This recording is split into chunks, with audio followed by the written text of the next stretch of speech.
सर्वपक्षीय जनाक्रोश मोर्चा होतोय।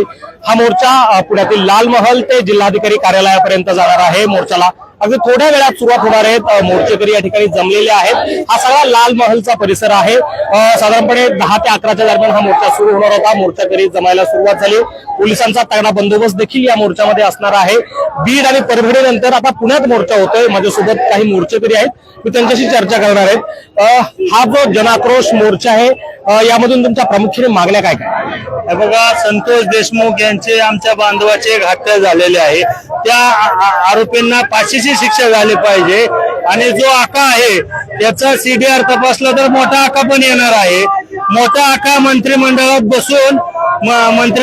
बसून कालपासून व्हॉट्सअप कॉलवरती बीड जिल्ह्यातील व परळी तालुक्यातील त्याच्या सर्व कार्यकर्त्यांना आदेशित करत आहे की प्रतिमोर्चा करा आणि ह्याला वाल्मिक कराड यांच्यावरती खोटा गुन्हा दाखल झालेला आहे, याच्या विरोधात तुम्ही मोर्चा करा। अहो, बीड जिल्ह्यामध्ये किती गुंडाराज आहे। या वाल्मिक कराडने आतापर्यंत 200 मर्डर घडवून आणले, 2307 गुन्हे दाखल केलेले आहेत या वाल्मिक कराडने। आणि हा वाल्मिक कराड आतापर्यंत तुम्हाला सांगतो खंडणी आणि लोकांना दमदाटी दादागिरी करण्याशिवाय काही केलं नाही। अहो, या वाल्मिक कराडचे सगळे सोयरे नातेवाईक सगळे पोलीस डिपार्टमेंट मध्ये बीड जिल्ह्यामध्ये आणलेले आहेत। कालचा केस मध्ये गणेश मुंडे एपीआय याने बीडच्या खासदाराला धमकी दिली। अहो, काय चाललंय या महाराष्ट्रात?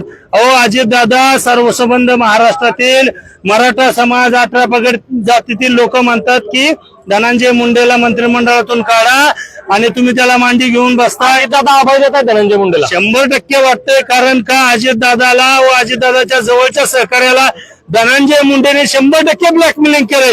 काय ब्लॅकमेलिंग केलंय हे त्यांनाच माहिती। त्याच्यामुळे धनंजय मुंडे तुमचा सरळ आरोप आहे, जसं तुम्ही म्हणतात की आकाचा आका धनंजय मुंडे, तसा आकाचा आका आणि धनंजय मुंडेंचा आका अजित पवार आहे। 100% अजितदादावरती महाराष्ट्रातील जनतेचा विश्वास आहे। अहो, अजितदादांनी धनंजय मुंडेला लाच घालून बाहेर काढलं पाहिजे। धनंजय मुंडे म्हणजे काय महाराष्ट्र नाहीये। अजितदादावरती लोकांचा विश्वास होता, पण धनंजय मुंडेला का पाठीशी घालतात हेच आम्हाला समजत नाही। योगेशजी, तुम्ही हा सगळा मोर्चा पाहतात, ही सगळी दुर्दैवी घटना तुम्ही पाहिली आणि त्यानंतर हे सगळे मोर्चे निघतात, तरी देखील अजून एक आरोपी मोकाटी नाही। 100% महाराष्ट्र शासनाच्या पोलीस यंत्रणेवर जो विश्वास लोकांचा होता, कर्तबगार पोलीस आहेत असं मानायचे, तिथं कुठेतरी आज संशयाला जागा निर्माण झालेली आहे। अहो, आरोपी स्वतःहून सरेंडर व्हायले, हे शोधू शकले नाहीत। आता त्या सीआयडी ऑफिस मध्ये तर एवढं मोठं नाटक झालं, तो एक जण म्हणला मला वाल्मिक अण्णांनी हात केला, मी रस्त्यावर होतो, वाल्मिक अण्णांनी हात केला, मला म्हणलं चल तिथं सीआयडी ऑफिसला सोड। अहो, यांचे 200-400 माणसं जर काही गाड्या करू पुण्यात येत असतील आणि हे चांगलं राऊडी राठोड स्टाईल ना असं एकदम जर का सरेंडर होत असतील तर हे पोलिसांचं अपयश झालं। कुणाच्या दबावाखाली? पोलीस एवढे कर्तृत्वविहीन नाहीत महाराष्ट्राचे, पण दबाव मात्र कोणाचा तरी होता। अहो, त्या सीआयडीच्या ऑफिसच्या कमीत कमी गेटच्या बाहेर तर गाडी उभा करायला पाहिजे होती। सगळ्या गुन्हेगारांना फोर्समध्ये गाडी घेऊन चालली, फोर्समध्ये जर एखादा आरोपी गाडी घेऊन चालला तर याचा अर्थ काय? त्याच्या पाठीमागे कोणी ना कोणी मोठा आका 100% आहे। धनंजय मुंडे साहेबांचे सगळे नाड्या त्याच्या आता आडल्या वळलेल्या आहेत। म्हणून त्या वाल्मिक कराडला फाशी होऊ नये म्हणून सुद्धा बऱ्याच गोष्टी केलेल्या आहेत। बघा, त्याला फक्त खंडणीच्या गुन्ह्यात आरोपी केलेला आहे। वाल्मिक कराड हा मुख्य गुन्हेगार आहे, त्याला 302 मध्ये काय केलं नाही। वाल्मिक कराडला मोक्यामध्ये आता काय घेणार तुम्ही म्हणताय की जे आरोपी असेल, बरं धनंजय मुंडे साहेब काय म्हणते, कोण आहे वाल्मिक कराड असं तुम्ही पत्रकारांनी नागपूरमध्ये विचारला, ते काय म्हणले वाल्मिक कराड माझ्या जवळचा आहे, वाल्मिक कराड हा माझा माणूस आहे। मग जर तुम्ही एवढा जवळचा माणूस आहे, तुम्हाला नैतिक अधिकारच नाही, आणि बर ते काय म्हणतात धनंजय मुंडे माझा राजीनामा का मागताय तुम्ही लोक, माझा काय दोष आहे, मी हात आरोपी आहे का? अरे बाबा, तुम्ही आरोपी नव्हता, पण ज्या दिवशी तुम्ही आरोपींना वाचवायची भूमिका घेतली त्यानंतर तुमच्या राजीनाम्याची मागणी आली। धनंजय मुंडेंना मागचे 5 वर्ष आम्ही प्रेमच केलेला ना, केले का नाही? तुम्ही महाविकास आघाडीमध्ये होता, महायुतीमध्ये आला, पण तुम्हाला आम्ही त्यावेळेस राजीनामा मागितला का? आता ज्या क्षणाला तुम्ही आरोपीची पाठराखण करायला चालू झाला त्यावेळेस तुमच्या विरोधात भूमिका समाजाने घेतल्या। लक्षात ठेवा धनंजयराव मुंडे साहेब, तुम्ही असं पळवाटा काढू नका, तुम्ही येण्याचं सोंग घेऊ नका। तुम्ही त्या वाल्मिक कराडला फाशी द्यायला सांगा ना, एकदा म्हणा धनंजय मुंडे आमचं चॅलेंज आहे, वाल्मिक कराडला फाशी द्या, माझं काय घेणं त्यांना, असं धनंजयने बोलावं, मग कुणीही राजीनाम्याची मागणी करणार नाही। वाल्मिक अडकणं म्हणजे धनंजय अडकणं आहे। जर आतापर्यंत तुम्ही निसर्गराव देशमुख सारख्या माणसाला, माजी गृहमंत्र्याला नुसता आरोप झाला म्हणून राजीनामा घेतला, आता आरोप धनंजय मुंडेवर अख्खा महाराष्ट्र करायला इकडे सगळे बोर्ड त्याच्यात आहेत. महाराष्ट्र करायला सगळे समाज बांधव करायला लागले, हे सगळे जातीचे. मग तुम्ही राजीनामा का देत नाही? एवढी नैतिकता नाही तुमच्यात. तुम्ही जर खऱ्या जुतल्या तांदळाचे असला, तुम्हाला द्यायची काय गरज आहे? बाहेर राहतो, चला 3 महिने 4 महिने पूर्ण चौकशी होऊ द्या, मग मी येतो.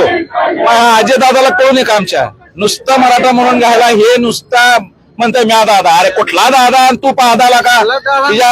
तुम्हाला धनंजय मुंडेचा राजीनामा घेता येईल ना? तुझ्या आरोपीच्या विरोधात बोलता येईल ना तुम्हाला? ही काय पद्धत लावली अजय दादांनी? नक्कीच हा सगळा जो प्रकार आहे त्यानंतर धनंजय मुंडेंच्या राजीनाम्याची मागणी आणि त्याचा थेट आरोप जो आहे तो अजित पवार यांच्यावर सुद्धा केला जातो. काही भगिनी माझ्यासोबत आहेत. काही हा सगळा प्रकार होतोय. काही आरोपी सरेंडर करतायत, काही आरोपी 2 आरोपी काल पुण्यातून पकडले, अजूनही 1 आरोपी कृष्णा आंधळे तो फरार आहे. पोलिसांचं अपयश वाटतंय. अपयश तुम्ही सांगा. एक दलित आपली कोपर्डी ताई, तिला न्याय आजपर्यंत सरकार देऊ शकलं नाही, तर या सरकारवरती विश्वास किती ठेवायचा हा आपणही जनमानसाने विचार करण्यासारखा गोष्ट आहे. आता परवा दिवशी बालगंधर्वामध्ये स्वतः वाल्मिक कराड आलेले होते. पोलिसांना सुद्धा आमच्या काही कार्यकर्त्यांनी जाऊन बोलले. त्यांनी आतमध्ये फक्त शोधण्याचा ड्रामा केला. आम्ही अरे असं इमर्जन्सी जर सुरक्षा रक्षक सांगतोय की वाल्मिकी कराड आतमध्ये आहेत, आतमध्ये काहीतरी घडत आहे, तर तुम्ही सीसीटीव्हीचा संबंध येत नाही ना. तुम्ही फक्त आम्हाला बुलचाप दिली की फक्त पाहिल्यासारखं केलं, तोपर्यंत त्यांना मागच्या दरवाज्यांनी पाठवून दिलं. ज्या दिवशी सरेंडर केलं त्या दिवशी हे तुम्ही पोलिसांना सांगितलं? सगळ्यांना सांगितलं. पोलिसांना आणलं पण ते म्हणजे आम्ही सीसीटीव्ही पाहतो, आम्ही आतमध्ये चेक केलं, आम्हाला कुठेही तो व्यक्ती दिसला नाही. सुरक्षा रक्षक सांगतात, काही लोक सांगतात ते, मग आम्हाला बुलताप देऊन फक्त शोधण्याचं नाटक केलं त्यांनी. मग मी आता सरकारला विचारेल, एवढे सगळे पुरावे, एवढं सगळं तुमच्या समोर असताना तुमचं अडतंय कुठे? मग तुम्ही आम्ही जर जनमानस रस्त्यावरती उतरलं तर चूक आहे का? मग प्रत्येक वेळी आकाचा आका ते आका शोधत बसायचंय का? त्या आकाला कधीतरी एक गळछाप मारायला पाहिजे ना. हेच मला सरकारला विनंती आहे. आरोपींना जर सगळं अभय जे देत आहे ते महाराष्ट्र सरकार देत असं वाटतं? नक्कीच. और छत्रपतींची आठवण प्रत्येकाच्या डोळ्यामध्ये पाणी आलेले, त्यांची हाल पाहताना. जर तुम्हाला अजून किती पुरावे द्यायचेत मग? का नाही म्हणणार आम्ही की त्या माणसाला फाशी द्यायलाच पाहिजे? फास्ट ट्रॅक नुसतं बोलायला आहे हो. प्रत्येक गोष्ट फक्त बोलली जाते, कृतीमध्ये 0 होत आहे. आणि ही कृती नाही लवकर झाली तर जनमानस काय रस्त्यावरती कुठल्या अँगलने विचारलं हे आम्ही सांगू नाही शकत. हा जो तपास ज्या पद्धतीने सुरू आहेत, आरोपी ज्या पद्धतीने पकडले जातात त्याच्याबद्दल काय वाटतं? हे आरोपी 9 तारखेपासून उज्जैनला होते, उज्जैनवरून गाणगापूर अक्कलकोटला होते आणि त्याच्यानंतर माझी स्वतःची फेसबुक पोस्ट आहे 18 तारखेची की वाल्मिक कराड हा मगरपट्टा सिटी मधील पुणे शहरात होता. याची खात्रीला एक मला माहिती होती, कारण तो ज्या फ्लॅट मध्ये होता त्या फ्लॅटला भाजीपाला पुरवणारा जो मुलगा भाजीपाला न्यायसाठी आला होता हडपसरच्या भाजी मार्केटमध्ये, त्या मुलाने सांगितलं की वाल्मिक कराड आणि त्याचे सहकारी हे आता मगरपट्टा सिटी मध्ये आहेत. मी तुम्हाला दाखवू शकतो की माझी फेसबुक पोस्ट आहे 18 तारखेची की वाल्मिक कराड हा पुण्यामध्येच आहे. तुम्हाला माहिती होती या संदर्भात? पोलिसांना कोणाला यंत्रणेला कळवलं होतं? यंत्रणेला माहित नाही, SIT लागती, CID लागती आणि एवढ्या मोठ्या चौकशी नेमून सुद्धा त्यांना माहित नाही. माझ्यासारख्या सर्वसामान्य कार्यकर्त्याला जर कळू शकतं. मी परभणीवरून आलो या मोर्चासाठी, मी तुम्हाला पोस्ट दाखवतो 1 सेकंड की हा वाल्मिक कराड, 1 मिनिट दाखवतो की हा पुण्यामध्ये अशा पद्धतीने बघू शकता. मी पोस्ट दाखवतो माझी, किती तारखेची पोस्ट आहे ते बघू शकता. वाल्मिक कराड हा मगरपट्टा सिटी मध्ये पुण्यामध्ये 15 तारखेला आला आणि त्याच्यानंतर 18 तारखेला मी पोस्ट केलं, फेसबुक पोस्ट की तो पुण्यातच आहे. माझ्यासारख्या सर्वसामान्य कार्यकर्त्याला जर कळत असेल की वाल्मिक कराड हा पुण्यात आहे तर सरकार काय झोन वाचवते का? कोण वाचवत? त्यांचे आका जे धनंजय मुंडेंना कोण वाचवत? मुंडेंना अजितदादा वाचवतात आणि देवेंद्र फडणवीस वाचवतात. एक साधं लॉजिक आहे. धनंजय मुंडे देवेंद्र फडणवीसांना भेटतात काय? त्यांच्या नंतर दुसऱ्या दिवशी शरण येणं. अहो, राज्याची सगळी पोलीस यंत्रणा त्या व्यक्तीच्या मागे, आणि तो एका फिल्मी स्टाईलनं पुण्यामध्ये येतो तो ज्या गाडीतून हे शरण आला तो गाडी मालक सांगतोय की तो दुसऱ्या गाडीमध्ये आला होता. म्हणजे तो हा सगळा घटनाक्रम पाहता तुम्ही, आरोपींना पकडण्याची पद्धत पाहता, वाटतं संतोष अण्णांना न्याय मिळेल?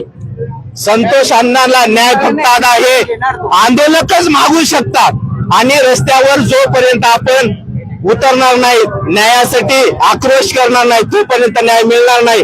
आणि सरकार 100% याला पाठीशी घालतंय. या सरकारने जर यांना पाठीशी घालायचं असेल, न्याय जर द्यायचा नसेल, तर संतोष अण्णा देशमुखांची जशी हत्या झाली त्याहीपेक्षा वाईट अवस्था या आरोपींची मराठा समाज आणि सर्वसामान्य जनता करणार आणि याशिवाय आम्हाला पर्याय नाही. हे सगळे आंदोलक आहेत आणि हा त्यांचा आक्रोश आहे. ज्या पद्धतीने पोलिसांचा तपास सुरू आहे, ज्या पद्धतीने वाल्मिक कराड पाषाणच्या सीआयडी ऑफिसमध्ये सरेंडर करतो, स्वतः तारीख ठरवतो आणि स्वतः वेळ ठरवून त्या ठिकाणी येतो, कुठेतरी वाल्मिक कराड याला वाचवण्याचा सरकार प्रयत्न करत आहे. धनंजय मुंडे यांच्याकडे संशयाची सुई जातीये, त्यांनाही वाचवण्याचा प्रयत्न आहे. तो अजित पवार आणि फडणवीस करतात अशा पद्धतीचा आरोप आहे तो या मोर्चेकऱ्यांनी केलेला आहे. Abhijit Darade, Maharashtra time online.